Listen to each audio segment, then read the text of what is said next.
দিনটা ৯ জুলাই ২০২৪। যখন গৌতম গম্ভীরকে ভারতের প্রধান কোচ হিসাবে নিযুক্ত করা হলো, তখন অনেকেই বলেছিলেন যে কোহলির সঙ্গে তার সম্পর্ক হবে না।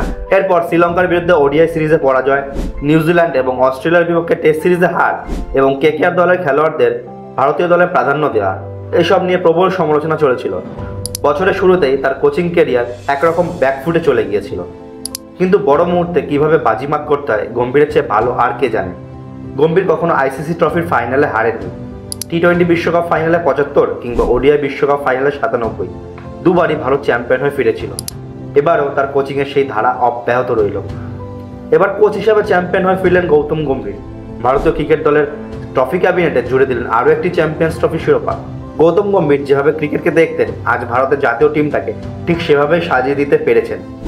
প্রতিটি খেলোয়াড়ের মধ্যে এমন এক দৃষ্টিভঙ্গি তৈরি হয়েছে যে কেউ ব্যর্থ হলে অন্য কেউ তাকে পেরিয়ে যাওয়ার ক্ষমতা রাখে। মিডল অর্ডারে আরও শক্তিশালী হয়েছে টিমের খেলা, আর এখন ভারতে ৮ জন পর্যন্ত ব্যাট করতে পারে। তিনি বাস্তবে প্রমাণ করেছেন যে ক্রিকেট একটি টিম গেম এবং সেটা সঠিকভাবে খেলানোর জন্য তার কৌশল সার্থক হয়েছে। ২০২৫ চ্যাম্পিয়ন ট্রফির জন্য দুবাইতে যখন ভারতীয় টিম ৫টি স্পিনার নিয়ে গেল, অনেকেই অবাক হয়েছিল এই সিদ্ধান্তে।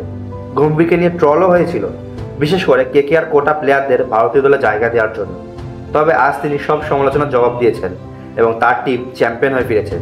এটাই কোচ গৌতম গম্ভীরের ভারতীয় টিম। গৌতম গম্ভীরের সফলতা আমাদের শেখায় নিজের বিশ্বাসে অটুট থাকা এবং সমালোচনাকে ইতিবাচকভাবে গ্রহণ করা গুরুত্বপূর্ণ। দলগত সমন্বয় ও কৌশল ছাড়া সফলতা অর্জন সম্ভব নয়। কঠিন পরিস্থিতিতেও প্রতিরোধ এবং পুনরুদ্ধারের ক্ষমতা থাকতে হয়। তার সফলতা প্রমাণ করে পরিকল্পনা ও দৃঢ়তা থাকলে যে কোনো বাধা কাটিয়ে ওঠা সম্ভব।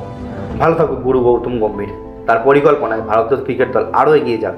লক্ষ্য এবার একটাই, ২০২৭ বিশ্বকাপ জয়।